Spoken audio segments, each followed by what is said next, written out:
오늘은요, 어떤 문제든지 해결할 수 있다는 수인이 엄마 오셨어요. 있다는 사실을 알려주자.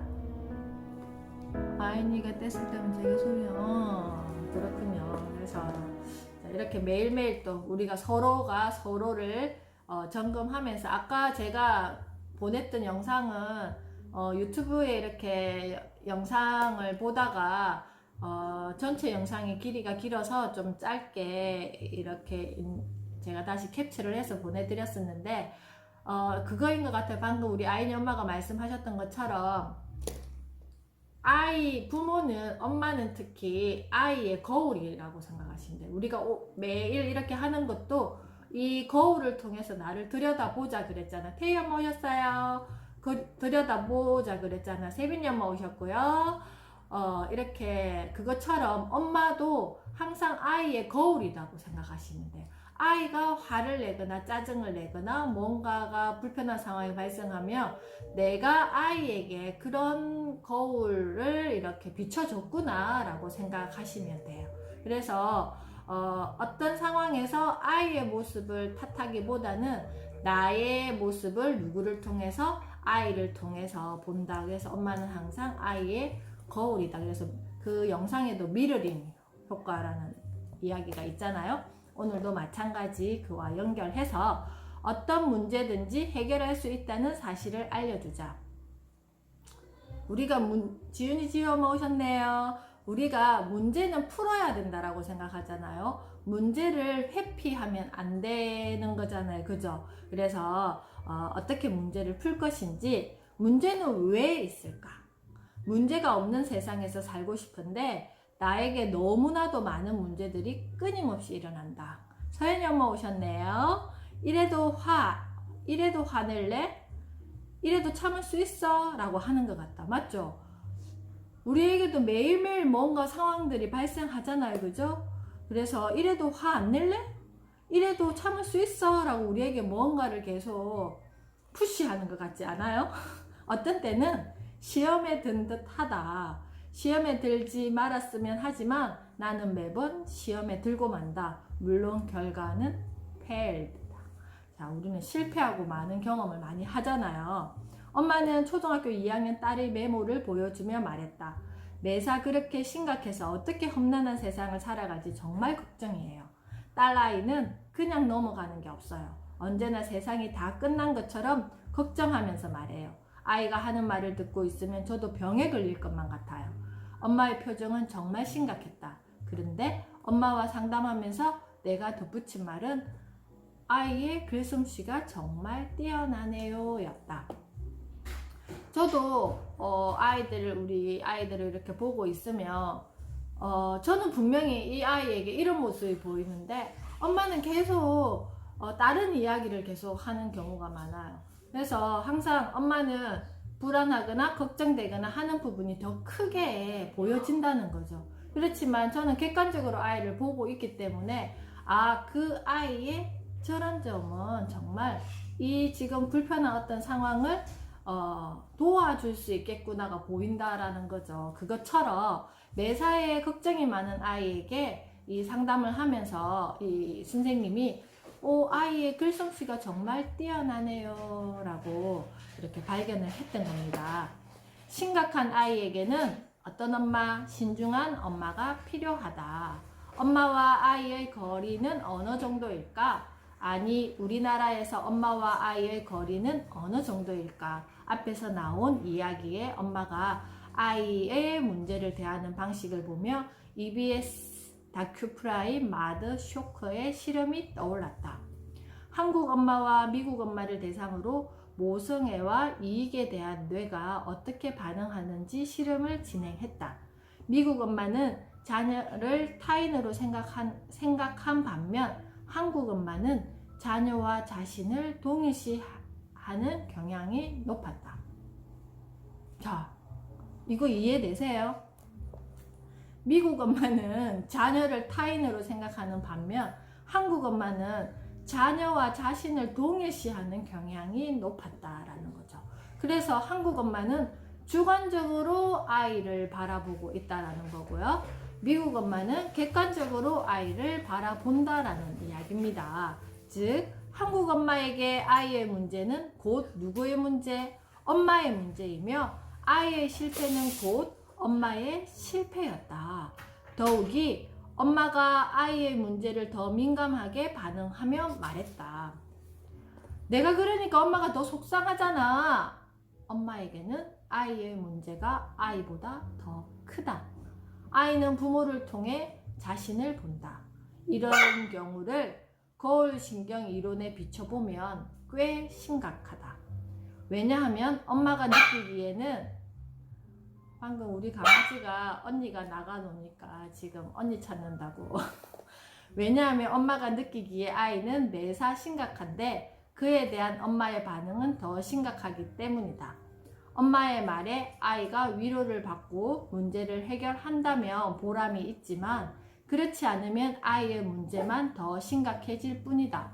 처음에는 이만하게 생겼던 문제가 엄마의 반응으로 인해서 어떻게 된다고요? 이렇게 커진다는 겁니다. 문제가 생길수록 엄마와 아이 사이에는 심리적인 거리가 필요하다. 실험 속의 미국 엄마처럼 아이를 타인으로 인식하는 정도까지는 안 되더라도 엄마의 말로써 조금이나마 거리를 확보해야 한다. 아이의 글솜씨가 뛰어나다는 나의 감탄은 사실이었지만 엄마는 웃고만 넘어간다. 오로지 아이의 문제, 아이의 고민만 중요했기 때문이다. 나는 엄마와 이야기를 나눴다. 왜냐하면 엄마는 지금 아이가 이렇게 매사에 어때요? 걱정이 많다는 게 고민이었기 때문에 이 선생님을 찾아오셨잖아요. 그런데 선생님 보니까 이 아이가 글솜씨가 뛰어나다고 이야기하시는 거예요. 그렇지만 이렇게 이야기를 해도 엄마는 그게 크게 와닿지가 않아요. 왜냐하면 오로지 지금 아이의 문제를 해결하기 위해서 여기 왔기 때문에 아이의 고민만이 중요했기 때문이다라고 이야기를 했잖아요. 그래서 나는 엄마와 이야기를 나눴다. 객관적인 조망에 대해서다. 제가 그랬잖아요. 지난번에도 남의 아이 대하듯이 내 아이를 바라보고 객관적인 어떤 시선이 필요하다라고 계속 말씀드렸습니다. 같이 흥분하고 같이 감상적이면 아이의 문제를 해결하는데 도움이 되지 않는다. 감정의 홍수에 휘말려 엄마와 아이 모두 맥이 빠지고 해결점을 찾을 수 없기 때문이다. 정작 문제는 저쪽에 붕 띄워놓고 둘이서 뭐 하고 있다고요? 감정 싸움만 하다가 끝이 난다라는 거예요. 그러면 나중에 얼마나 허무하겠어요. 그죠? 우리 이런 일 많이 겪죠. 그런 면에서 아이에게 무조건 감정을 가라앉히라고 말하기보다는 엄마가 자연스럽게 평정심을 보여주는 편이 훨씬 낫다고 조언했다. 엄마는 아이를 대할 때 객관적일 필요가 있다. 아이에게 심각한 문제가 생겼다면 곧 세상이 무너질 것처럼 한숨을 쉬지 말고 되도록 명쾌해지는 연습이 필요하다. 대수롭지 않게 여기라는 말이 아니다. 신중하게 들어주고 받아주라는 의미다. 아이에게는 그런 엄마가 절실하게 필요하다. 우리가 지금 3살, 4살, 한 5살까지만 해도 어때요? 너무 예뻐가지고 아유 예뻐라 뭐 하면 반응이 굉장히 이렇게 클 때가 있잖아요. 근데 이게 연령이 올라갈수록 어때요? 똑같은 행동이고 똑같은 어떤 거라도 엄마는 그런 거 있어요.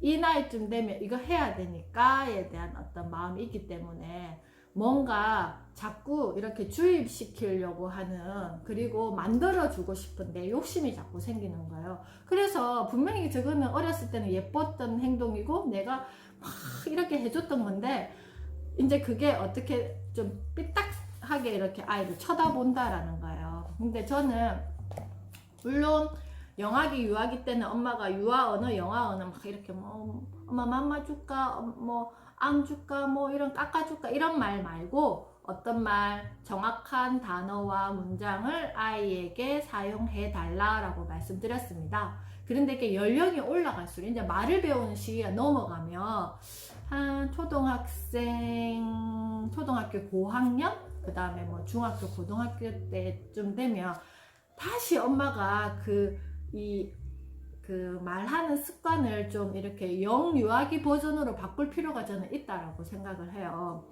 왜냐하면 매사에 심각하면 둘이 맨날 얼굴 붉힐 일만 있거든요. 그래서 좀 이렇게 유머 있게 재치 있게 이 말을 좀 넘어갈 수 있는 이런 어떤 게 필요해요. 그래서 저도 한참 아이가 사춘기가 심하고 지금도 마찬가지 뭐 그렇지만 좀 이렇게 4살 때 3살 때 우리 아이들이랑 했던 말투 있잖아요. 뭐 좀 혀 짧은 소리도 또 하고 또 웃긴 표정도 좀 하고 좀 제가 좀 이렇게 이불로 이렇게 연기를 좀 많이 해요. 그래서 성인이 된 큰아이에게도 마찬가지고 그러면 이 아이들이 별로 크게 그렇게 심각하게 어떤 상황을 안 받아들이고 저 또한 좀 뭐지 제 마음을 좀 이렇게 심각하게 세팅하지 않고 조금 이렇게 유쾌하게 그거를 넘어갈 수 있는 또 마음이 생기더라고요. 그래서 한번 내 말하는 어떤 그 말하는 색깔이 어떤지 한번 잘 한번 들여다보세요.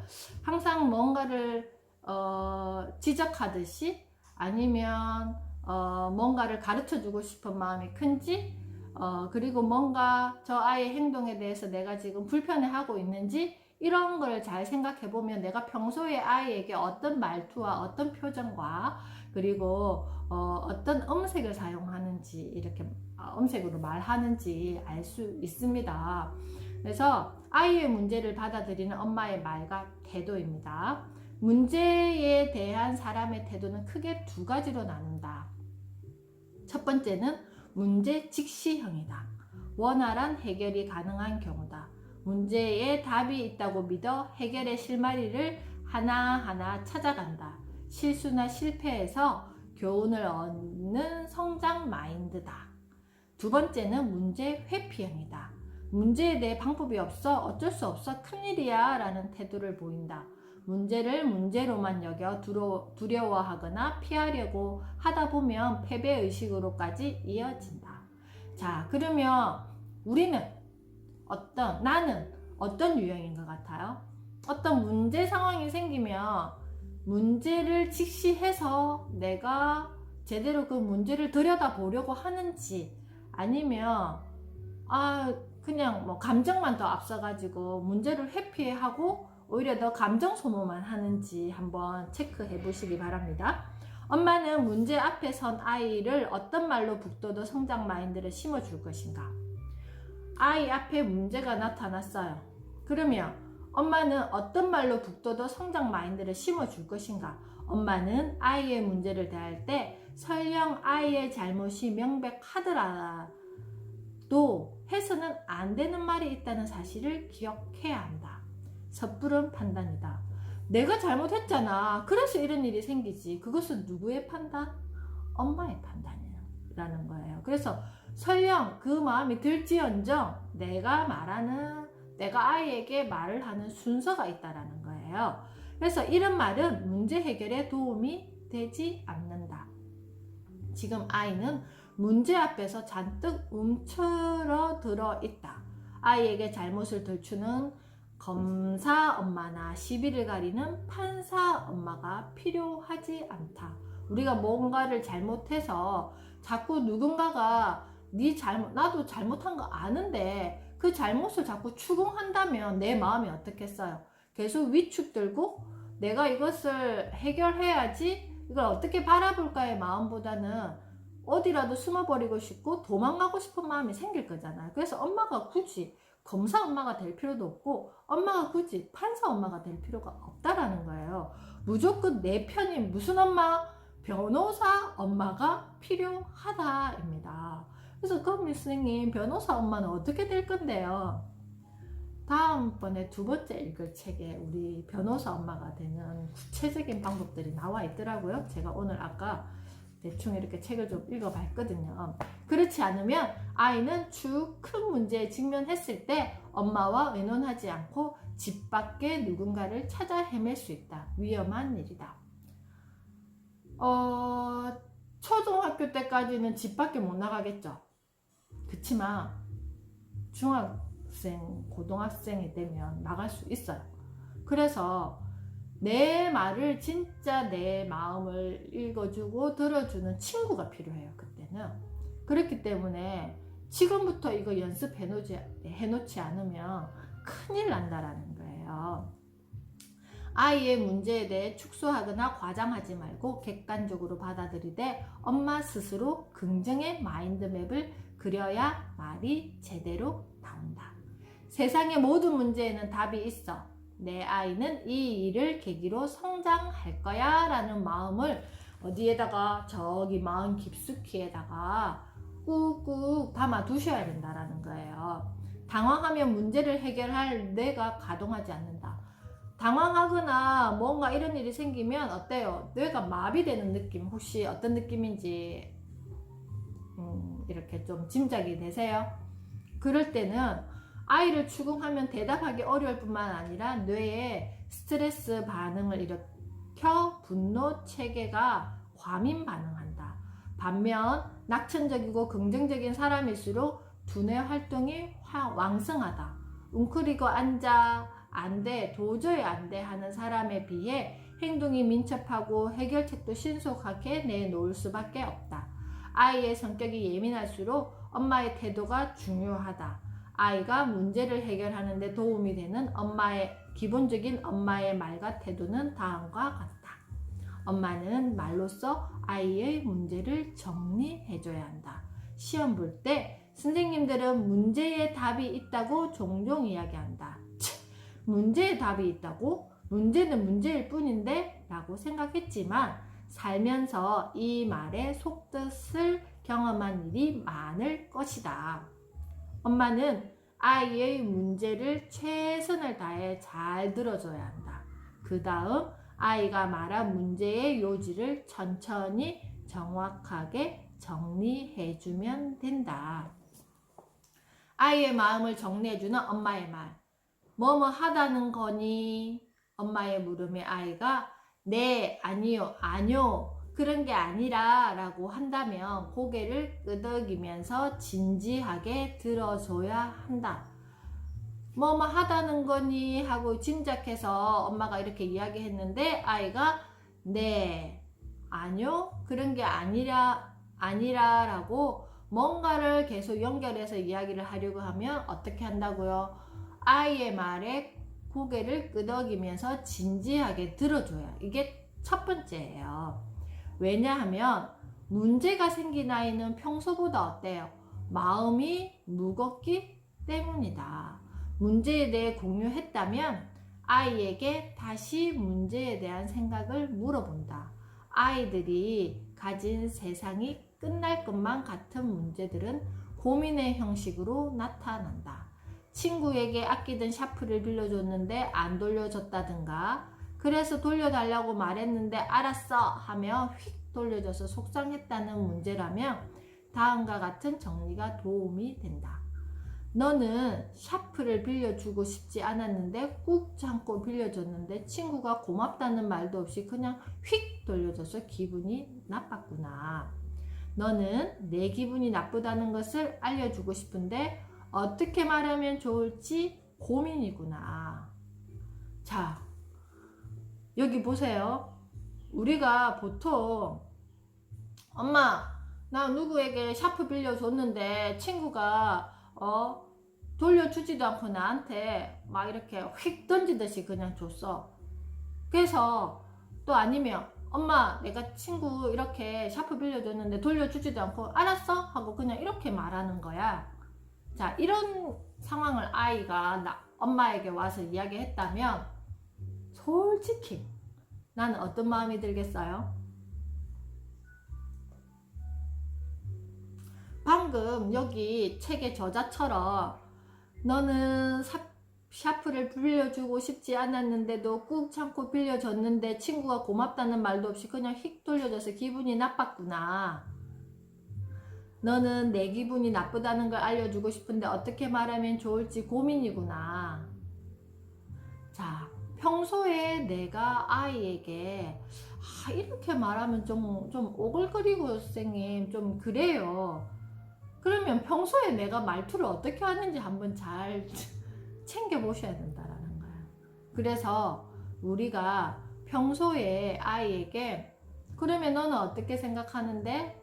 우리 작은 아이 같은 경우에도 옷 입는 거하고 저하고 이렇게 옷 입는 성향이 스타일이 다르단 말이에요. 그래서 항상 아침에 물어봐요. 엄마 이 옷 입을까 저 옷 입을까 나 오늘 뭐 입으면 좋겠어? 라는 이런 말을 자주 한단 말이에요. 근데 분명히 저랑 지랑 옷 입는 스타일이 다르기 때문에 제가 원하는 대로 이야기하면 나중에 어떻게 이야기하냐면은 그것 말고 나는 이렇게 입을 거야 이렇게 이야기하면 참 기분 좋게 피드백이 되겠지만 싫은데 이렇게 이야기할 때가 있어요. 그럼 나한테 왜 물어봤는데 아침에 바빠 죽겠는데 이런 마음이 훅 올라올 거잖아요.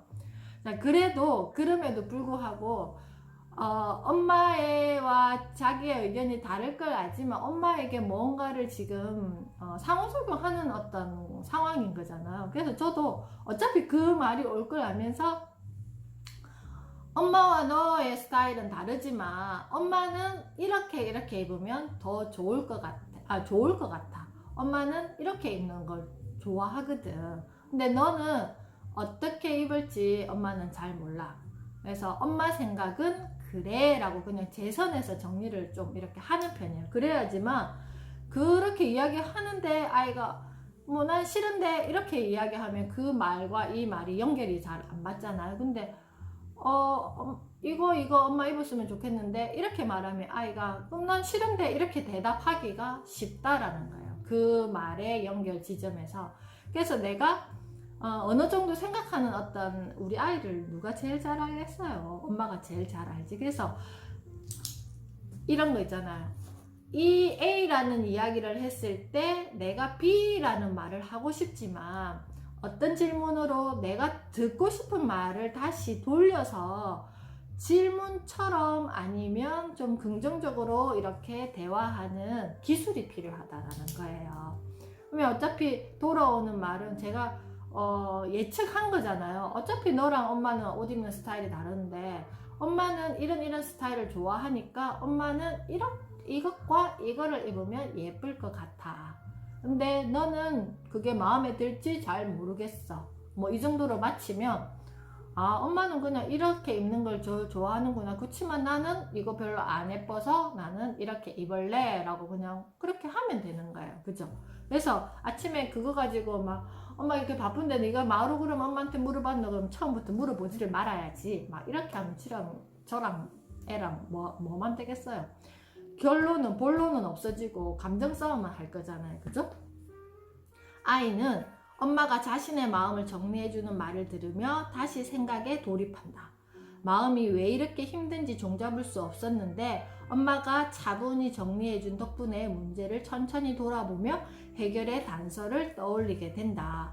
자, 아이의 옷 입는 어떤 작은 이런 걸 가지고 제가 그렇게 이야기를 한 거는 결론은 어떻게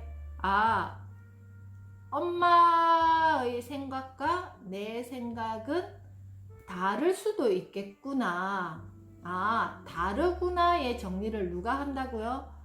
아이가 스스로 하게 된다라는 거예요. 그래서 평소에 우리가 그 말의 톤 있잖아요. 내가 좀 이렇게 짜증 날 때가 있죠. 분명히 이거 하라 그랬는데 이거 하지 않았을 때 만약에 제가 아침에 침대 위에 이불을 이렇게 딱 제대로 이렇게 정리해 놓고 내려와요. 그러면 아이가 요즘에 온라인 수업 하니까 제 방에 잘 가서 잘 누워 있단 말이에요. 그러면 또 이불이 막 엉망이에요. 그랬을 때 이불 다시 정리해 줄래? 라고 처음에 이야기해요. 그러면 내가 엄마 이불 똑바로 안 하나? 이렇게 들어가면 어떻게 되겠어? 아이가 또 그 말에 그냥 꼬투리를 잡아요.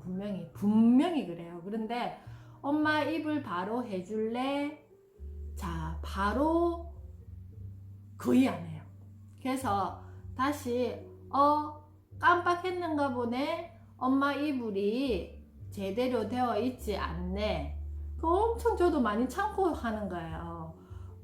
맞잖아요. 그죠? 저는 분명히 정리했는데 자기가 와가지고 막 엉망으로 해놨으면 반드시 이렇게 해야지 왜 안 하냐는 거예요. 그치만 그거 가지고 그 아이랑 저랑 감정 싸움 하기 싫다라는 거죠. 그래서 아이가 그 상황을 제대로 좀 볼 수 있게. 그래서 이게 좀 감정을 쭉 가라앉히고 때로는 단호하게 이 말을 아이에게 한다라는 것은 정말 몸에 사리가 나올 때도 있어요. 그렇지만 그렇게 하지 않으면 우리가 너무 많이 둘러가야 된다는 거.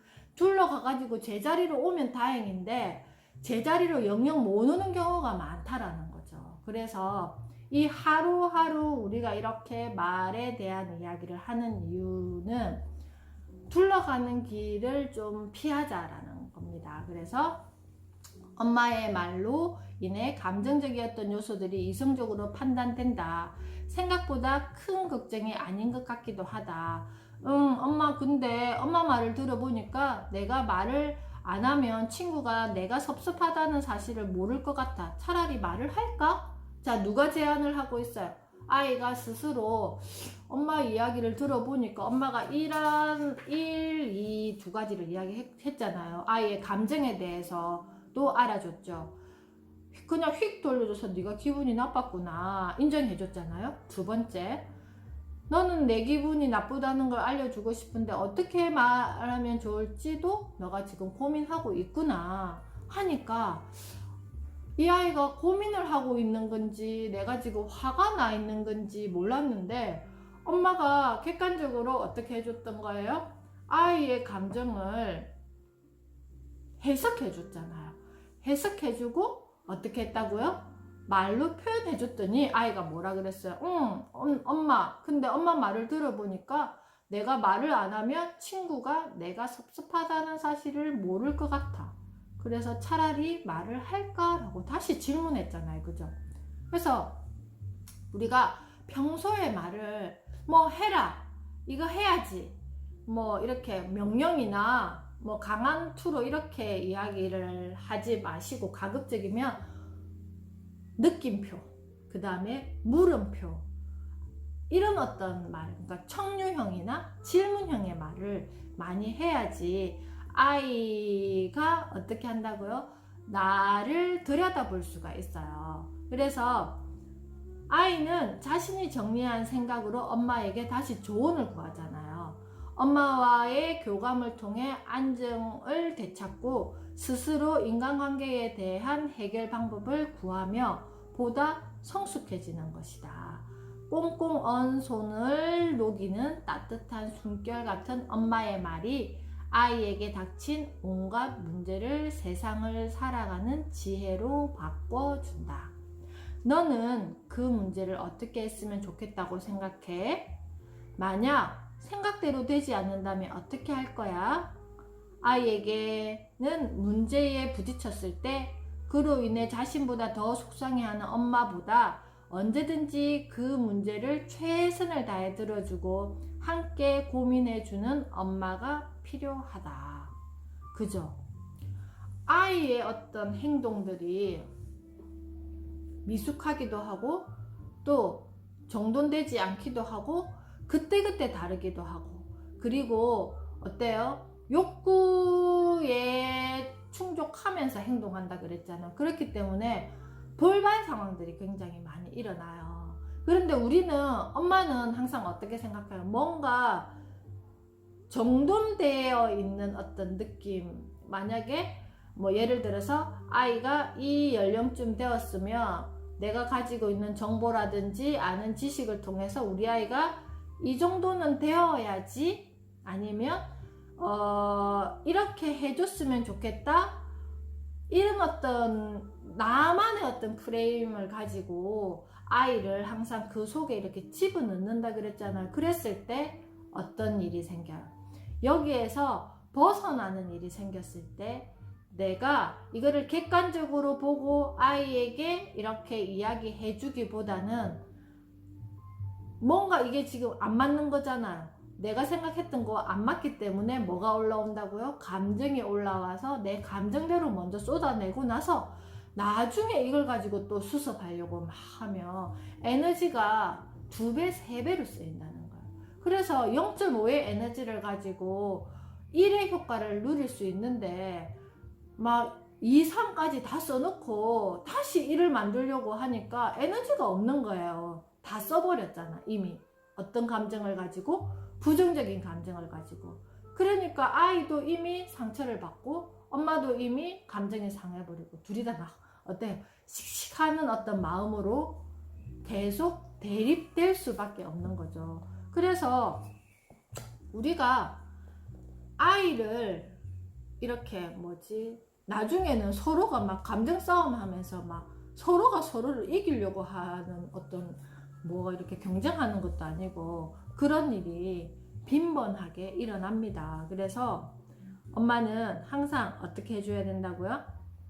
아이에게는 문제에 부딪혔을 때 그로 인해 자신보다 더 속상해하는 엄마보다 언제든지 그 문제를 최선을 다해 들어주고 함께 고민해주는 누가 필요하다? 엄마가 필요하다. 해결해주는 게 아니고 들어주는 엄마가 필요하다라는 거예요. 그래서 문제가 생기면 엄마에게 꼭 이야기하렴. 모든 문제에는 답이 있으니까 걱정하지 말고 함께 찾아보자. 우리도 마찬가지잖아요. 뭔가 문제 상황이 생겼을 때 직장 생활을 하든지 아니면 육아를 하든지 어떤 상황에서 우리도 해결해야 될 문제들이 굉장히 많잖아요. 그럴 때 어떻게 보면 친구나 아니면 남편이나 아니면 가족들에게 우리가 SOS를 구하기도 하는데 스스로 한번 생각해 보세요. 나는 어떤 문제 상황이 생겼을 때 정말 편안하게 이야기하고 고민을 나눌 수 있는 누군가가 있네. 그래서 내가 그 문제를 굉장히 크게 생각하지 않고 한번 이렇게 이야기를 하면서 나도 한번 우리가 그렇잖아요. 말을 하다 보면 그게 보이기 시작해요. 맞죠? 근데 이걸 자꾸 문제 회피형은 어떻게 한다고요? 아유 그냥 내가 그거 지금 해결 못하는데 하면서 또 하나 집어넣어 놓고 또 오늘 또 문제가 생겼어. 그러면 아유 그걸 또 어떻게 해결하겠노? 하면서 또 하나 집어넣어 놓고 이게 계속 누적되다 보면 여기 안에서 어때요? 계속 쌓여가지고 나중에는 뭐부터 어떻게 해야 될지를 모른다라는 거예요. 그 TV 프로그램 중에서 그거 있잖아요. 신박한 정리라는 그 프로를 제가 잘 보는데요. 어때요? 우리가 이사를 딱 가면, 집을 이사를 가면 다 이렇게 세팅을 시키잖아요. 이 방에는 뭐 놔두고 저 방에는 뭐 놔두고. 근데 요즘에는 옛날하고 달라가지고 이삿짐 센터에서 내가 원하는 어떤 위치에 이렇게 포장을 해서 이렇게 다 해주는데, 이게 이렇게 계속 매일매일 내가 매일매일 우리가 물건들을 사용하니까 매일매일 제자리에 있지 않잖아요. 그리고 나만 사용하는 게 아니라 여러 가족들이 사용하니까 내가 분명히 여기다 정리해놨는데 이게 정리가 안 될 때가 있어요. 그럴 때 아유 나중에 해야지, 오늘 바쁜데 안 해야지 하면 내일 여기 하나, 오늘 이거 하나 쌓여 있으면 내일 또 하나 더 쌓이고, 그러면 나중에 어느 공간은 실명제가 그런 것도 없이 계속 물건이 쌓여요. 그러면 나중에 어떻게 돼요?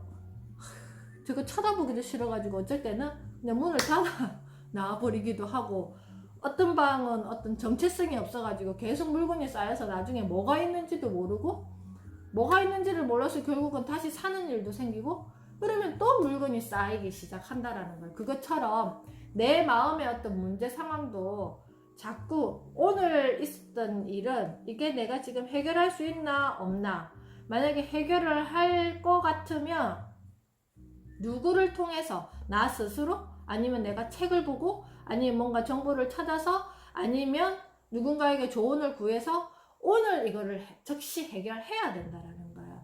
만약에 이거는 꼭 해결하지 않아도 된다, 이게 정말 내가 내 고민이나 문제가 아니다라고 치부해버리면 이걸 빨리 버려버려야 된다라는 거예요. 그래서 저는 무형의 어떤 형상을 만들어서 그런 것들은 까만 봉지에 쑥 집어넣어서 쓰레기통에 집어넣는다. 내 감정을 눈에 안 보여야 되잖아요. 그죠?